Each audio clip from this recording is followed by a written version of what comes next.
Nakilala sa pangalang Justin Joseph Baisa, dugong Ilocano mula Bambang Nueva Vizcaya. Laman ako noon ng basketball court sa kalsada, kasama ko bangko sa Ibors Pingping Box at Estrada. Yo! What's up guys? This is your boy again, Daddy Kaboy, Daddy Kabente again guys. With Baby the Bully, Baby the Bitter. Yahoo! Yan nga guys, kamusta naman kayo guys? Kamusta naman tayong lahat dyan guys? Okay naman. Kamusta naman po kayo? Kung ako tatanungin nyo, okay kami ni Papa. Yun! So guys, sana okay na okay kayo dyan na nanonood ng aming vlog guys.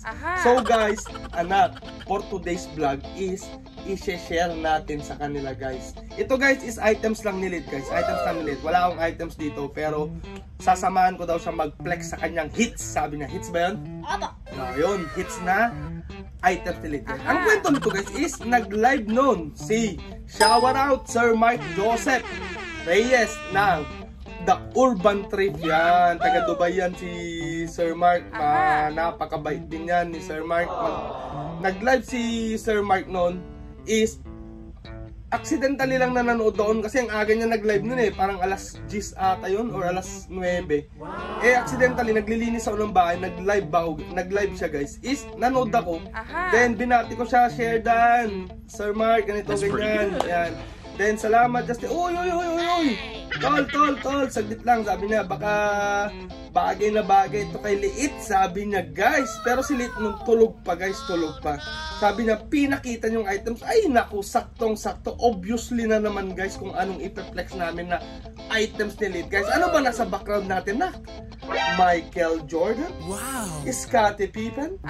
Dennis Rodman. Oh my God. Derrick Rose.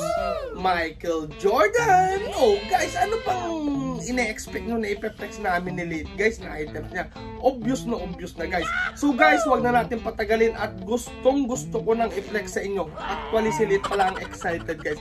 Yan, Sir Mike, mamaya na itapasalamatan sa end ng live kasi ng video kasi excited na si Lid. So guys, kung ready na kayo at ready na kami, anong gagawin natin na? Let's get it on! Gago! Ginagawa mo? Ayan na guys! Ito na guys. This is the time and the time has come. What? At ayan na guys. Ito na guys. Unahin muna natin guys yung hindi naman sa sobrang hits kasi dalawa guys. Pero unahin muna natin yung hindi pang pinali. Diba na? Tama. So guys, wag natin patagalin. Let's go. Ito na guys. Oh. Ton-ton-ano! Awaan sa kabila. Awaan mo dito sa kabila. Ton-ton-ano! Ito na guys. Dahan-dahan. Oh. Ayan guys oh. That's pretty good. Diba ang cute guys? Maliit na kwan. Alumni shorts lang naman to guys. Maliit na alumni shorts. Pang youth. Ang cute. Promise. Ayan guys. Ito lang color gray. Tsaka ito lang. Napakalinis pa ng design. Pakita natin. Oh yan oh. Wala pang basag. Ay may gas-gas lang konti dito. Pero all goods lang. Ayan, all goods lang. Pero ang kapal ng tela. Siyempre, original naman to. Nasabi kong original at hits. Kasi nga, mamaya sa presyo. Ayan, legit to na ka. Legit ha. Oh, may hashtag pa yan guys. Kompleto Ricardo. Tatlo mo? Oh, bilangan mo. Oh, diba guys? Ayan guys, size is small. Pang youth size guys, size is small. That's pretty Ang good. tawag dito guys na shorts, though ang commonly tawag dito is alumni shorts guys. Alumni shorts. Pero ang tawag talaga dito na is alam mo kung ano. Nike Boys Sportswear Club shorts yan guys. At saka ito masasabi naming hits kasi nga sa presyo pa lang guys. Nung nag-live nga si Sir Mark is sabi niya sa akin, Tol, ito, kunin mo pa to, pa-partner dun sa una mong nakuha. Papaaspak ko na lang. Okay.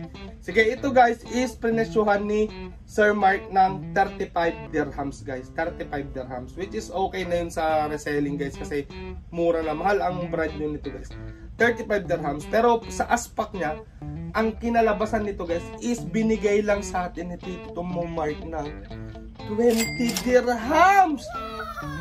Guys, 20 dirhams alumni shorts, ang kapal pa at original pa guys. So, napaka-solid nito guys.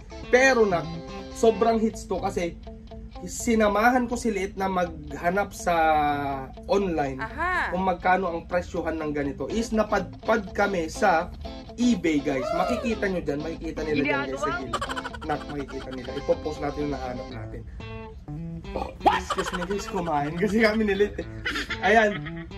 Sa online guys, sa eBay is nagkakahalaga yung ganitong shorts. Same design, same color. Is nagkakahalaga siya ng $35. $35? Oo. Sobrang mahal guys. So convert mo sa dirham tune is nasa 140 dirhams din na.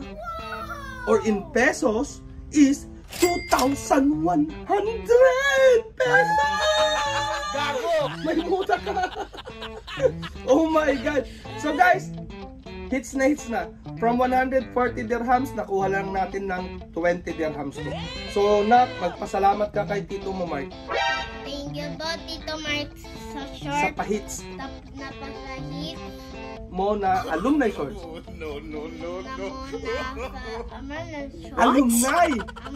Alumni. Yo, alumni shorts. Yan. Sir Mark, thank you dito. Gustong-gusto ni Liit. Gustong-gusto mo ba ito na? Opo. O yan guys, nakita nyo na yung unang hits ni Liit kay Sir Mark. So ano pang inaantay natin? Pumunta na tayo sa finale, di ba? Let's go. So anong inaantay natin? Let's go! Gago! Ginagawa mo? No! Not ito na nga guys. Ito na. Papa, Oh, gustong-gusto ko talaga yan. yan.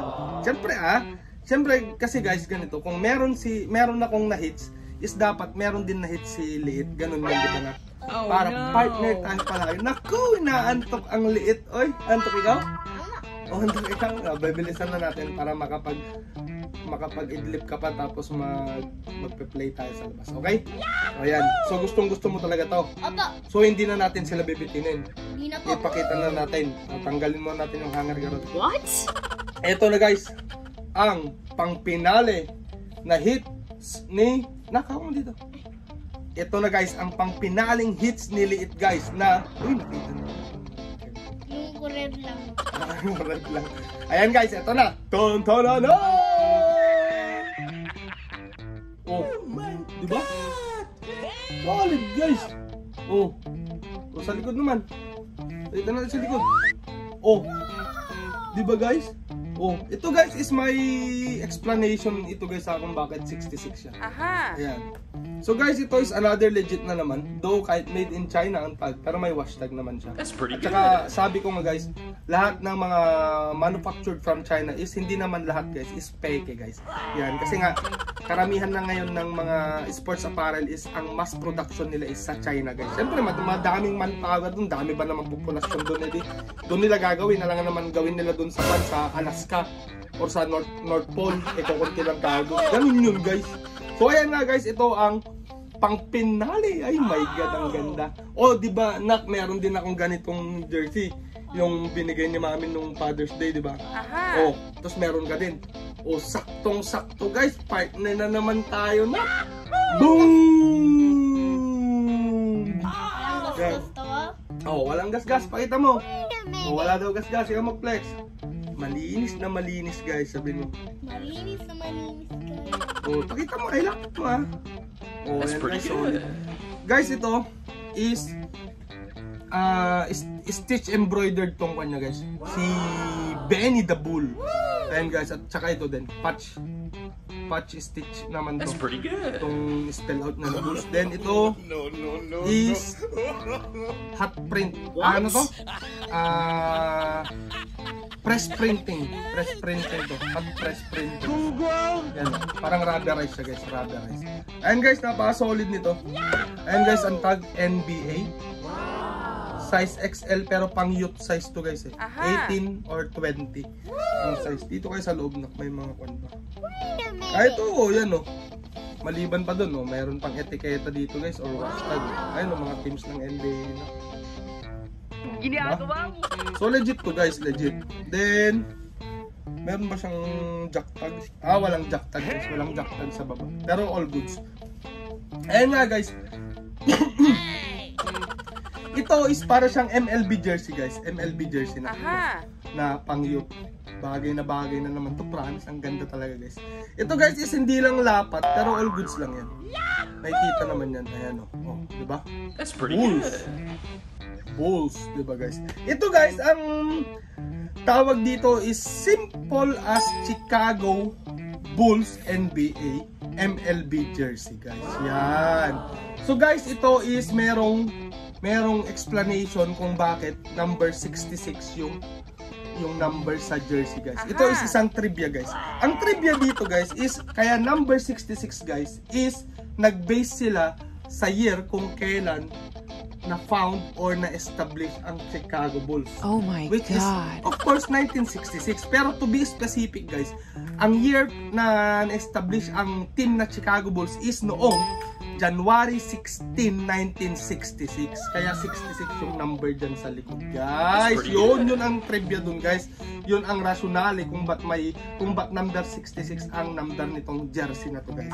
Ayan, guys. Ito is kasama sa live ni Sir Mark kasama nung Nike, kasabay niya. Ito yung unang pinage niya, ito yung in-offer niya sa akin. Sabi niya, Tol, baka gusto to, bagay na bagay to ulit para partner kayo. Eh nakita ko Chicago Bulls pang youth size. O di sabi ko, sige, mine na yan. Sir Mark, sabi kahit hindi niya pa sinasabi yung presyo. Pero ito guys is sa live is binigay lang sa atin. Dapat ito is ibibigay niya ng 45. Kaso aspak kasi doon. Kaya binigay na lang sa atin guys ito ng 35 dirhams. Oh, 35 dirhams guys. Pero ang layo ng agwat sa online price nito. Siyempre ito is pre-owned na to guys. Yan. Pero yung online price nito is napakamahal na. Ito 35 dirhams. Kaya masasabi kong hits ito at saka yung alumni shorts nila kasi nga sa mga presyo nila. At saka sa condition na din ng items guys. Yan. So guys, ang online price nito para mai-compare natin is napadpad ulit kami niliit sa eBay ulit guys. Napadpad tayo sa eBay, di ba nak? O yan. Alam mo ba kung magkano to nak, tong ganitong jersey?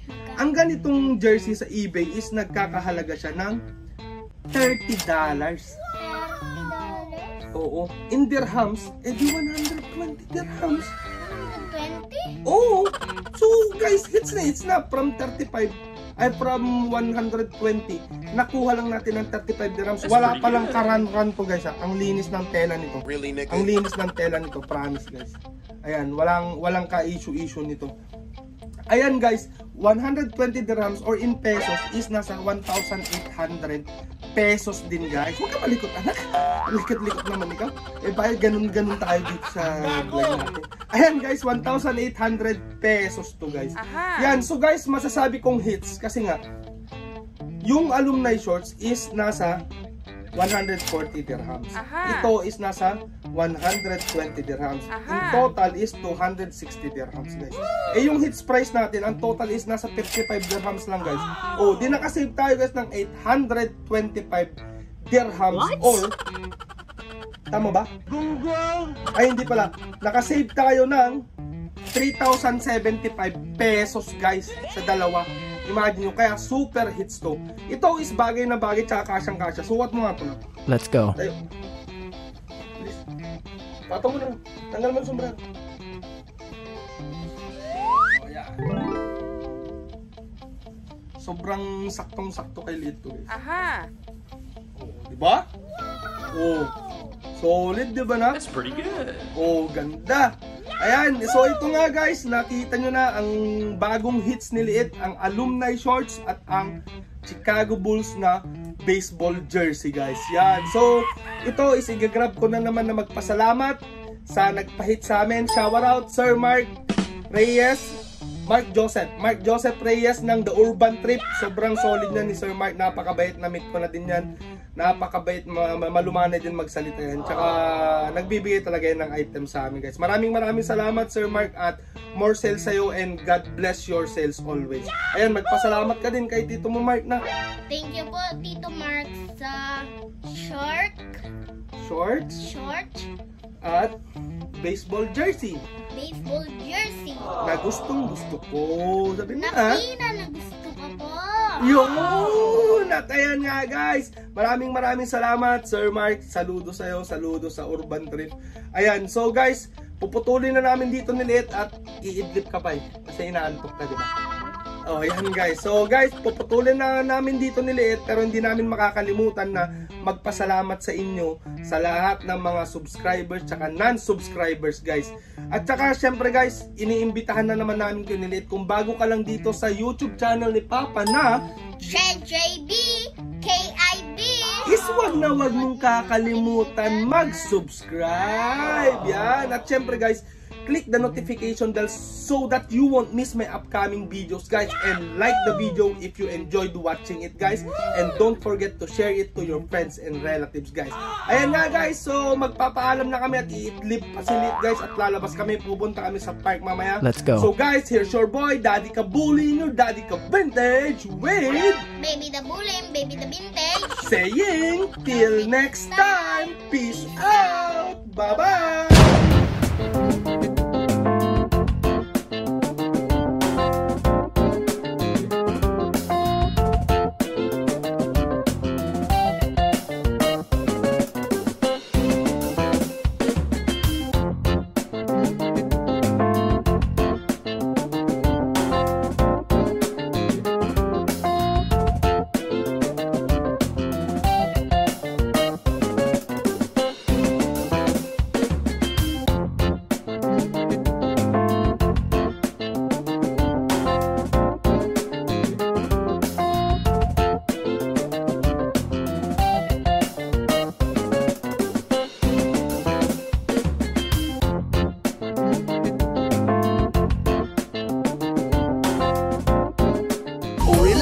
Baka naman ikay magtampo sa panahon, kasi ngayon okay sa bamawan bibiyang ko. Yung angas ko kahit saan kayang-kayang dalhin, pero yung pagkahangin mo mukhang inborn yan, man.